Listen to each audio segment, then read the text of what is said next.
Welcome back, ladies. This week we're going to talk about Chapter 10.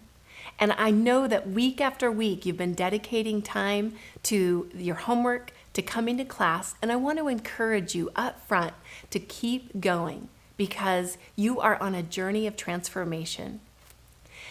Chapter 10 is about abuse, the types of abuse, the cycle of abuse, safety planning, and legal issues. Now, I know many of you have learned the signs and symptoms of abuse, which is what brought you to this class in the first place. But why we cover the symptoms of abuse here is because by now you have a different perspective about yourself, about abuse in general, and you may identify relationships that have been abusive in your life that you'd never even realized. It can extend well beyond an intimate partner relationship to friends, to family members, and even coworkers. So I want to encourage you to really look and evaluate the relationships because the cycle of abuse will continue unless you're willing to recognize these relationships and to begin to stop. Now, I know that physical abuse, it leaves a scar.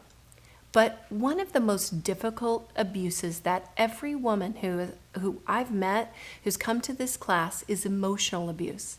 The problem is it doesn't leave a scar that other people can see. So it breaks you down, it bruises you on the inside, but no one can see that pain. I'd like to share with you something. You'll find it in your book, but I want to read it to you because I wrote this from my own experience, and it's really from my heart, my life, to yours. You might have felt this way at some point in your life. To cope with the abuse I was experiencing, often my soul would separate from my body so that I could remove myself from the machine gun spray of words that I faced on a daily basis. My skin transformed into an empty shell and my inner soul would disassociate just to escape the abuse. Unfortunately, instead of removing myself from this situation, because I created this survival technique, I actually perpetuated the abuse to continue. Because I became emotionally numb, this was how I learned how to survive so that I could be free of blame. Had I recognized that this was abuse, I could have gotten away. I could have done something about it. I wanted to share that with you because there may be a time in your life that you felt emotionally numb.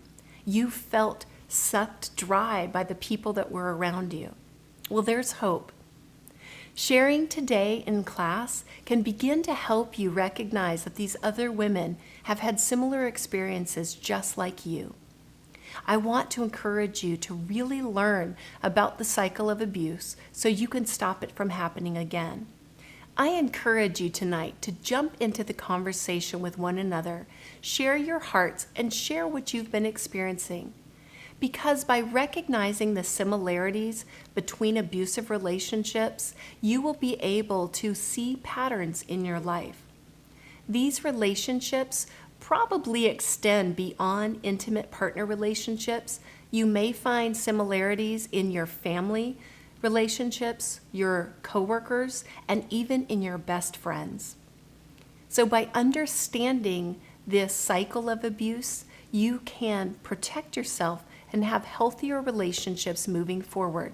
I encourage you, if you are thinking about making a change to your living situation, to read the safety planning information in this chapter. You might also have a friend that you can share the safety planning tips with. There is a checklist in case you're thinking about reuniting with your loved one. Make sure that you're safe first.